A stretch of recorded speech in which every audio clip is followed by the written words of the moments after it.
I'm just gonna get right in it. So here we are. Today's spread. So grand rising loves, grand rising loves. Here we go. This is a good one. And I love when I start seeing new things. That means everyone's been doing the work. So I love that about this. Now, the sacred geometry that showed up for today is the expanded Sri Yantra, okay? But it showed up in the reverse. And so this is a Sri Yantra. See how it's surrounded by the border of the lotus. So this, the expanded Sri Yantra, does not have that border. So in the upright position, it represents freedom, ultimate freedom, ultimate liberation. We are born as sovereign beings, but ultimate liberation is you are so aligned and so in your heart and high integrity that everything you do is right. That is true freedom. Now, it showed up in the reverse. So what it's saying in the reverse, the message of the expanded Sri Yantra in the reverse is telling you, pay attention to your emotions, pay attention to your feels. And the reason why is because our emotion is the very last doorway into the authentic and real you. So we are not our earth suits, we are not our intellect, and we are not even our emotions, but our emotions are like that oil slick floating on top of the sea that is we, that is us. And so if you really pay attention to the emotion, you get to one, find out why you saved it and why it's showing up and why it's there. But when you do that, it actually brings you back to self. And that is so important. So whenever you feel some kind of way, I always say, especially in deepest emotion, when you are triggered to the deepest anger, rage, jealousy, sorrow, sadness, where you're like, ooh, that injured me, really pay attention. When you pay attention, it brings you back to self. And so hummingbird showed up today also in the reverse. So upright, hummingbird tells us to enjoy the nectars of life. But in the reverse, it's saying you cannot achieve the true nectar of life until you are aware of who you are. And so I really love that. Oh, I love that so much, because if you are not being your authentic true self and not honoring you and your path, it is literally impossible to achieve joy. And what I mean by that is being radically present and in your highest integrity and heart-centered, being yourself, honoring your truth is the only time, space that you can actually achieve that state of joy and bliss. So hummingbird showing up in the reverse saying that you cannot achieve joy unless you know yourself is an absolute truth. But showing up in the reverse is saying that a whole lot of the collective is not doing it.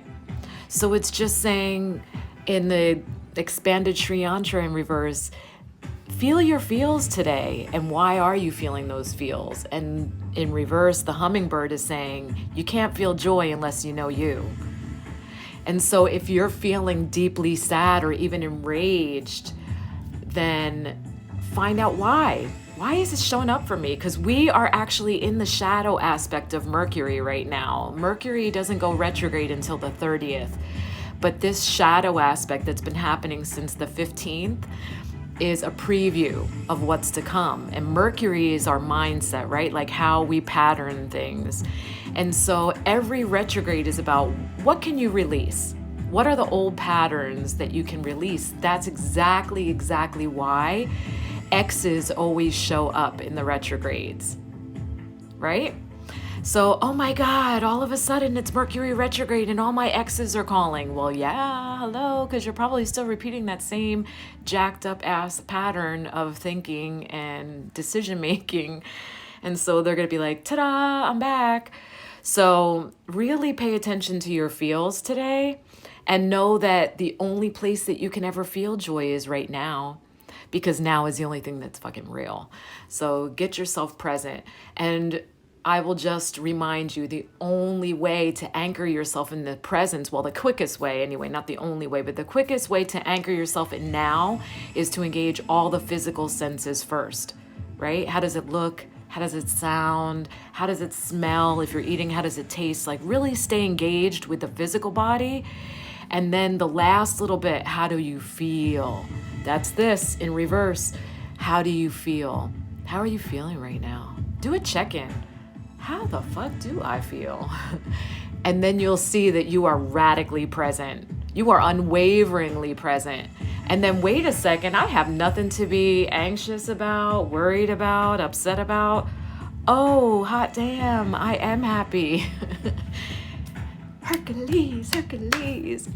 Anyhow, that's the message of these two cards. And I love that Lapis showed up, because look, self-knowledge.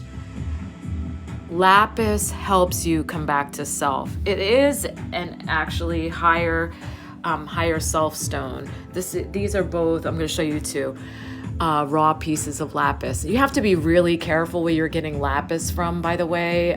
It really is becoming like the new bloodstone, because they're mining these, right? And the people are not being treated well. So like a lot of the lapis that you get is not sustainably sourced or even ethically sourced. So just be aware of where you're getting it. And you can even ask. But isn't that beautiful? I hope you can see the gold flecks, because lapis is beautiful. It's got great depth, but it's like electric blue.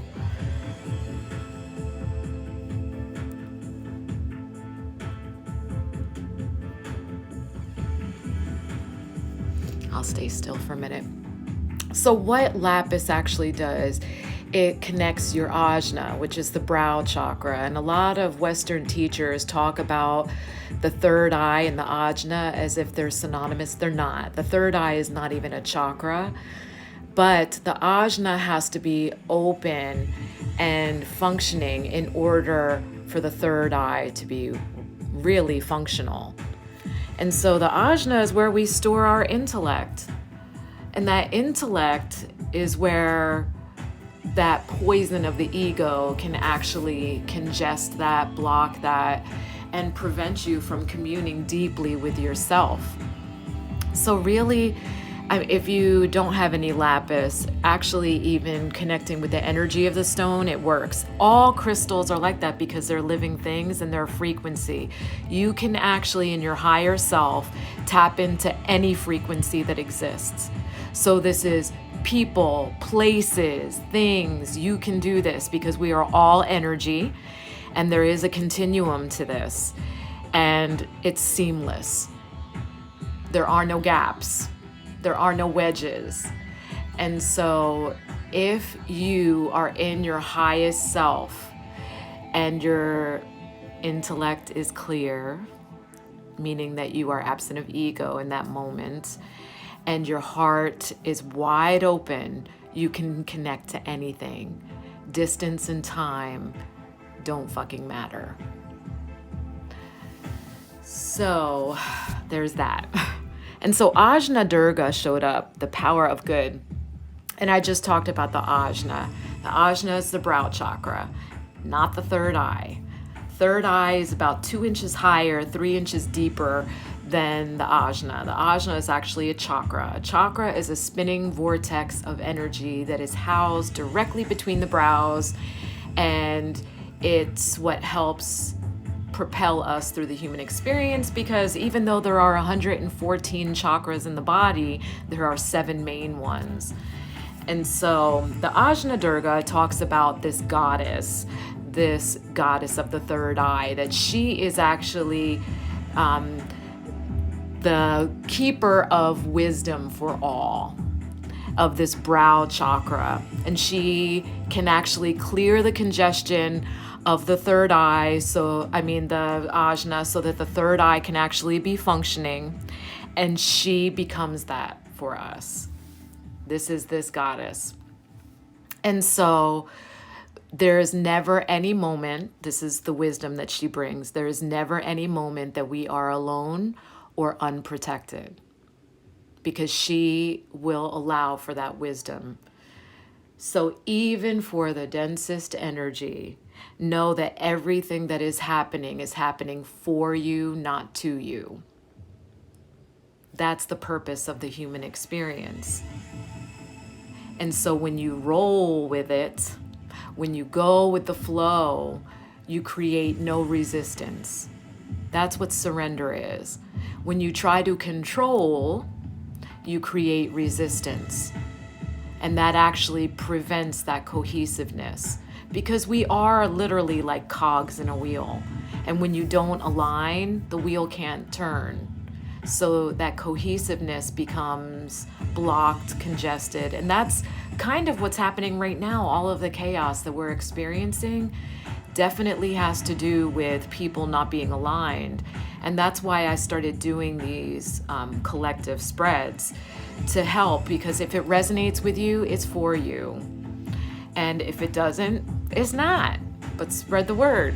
Like today might be a good day if you like feel your feels and honor yourself. So, but who doesn't need to hear that? I mean, literally, anyone? Bueller? So, this is the message of today. Thank you.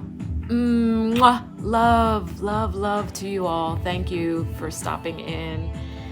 And the song, so that I don't get blocked on YouTube again, is Hello and Welcome by Enigma.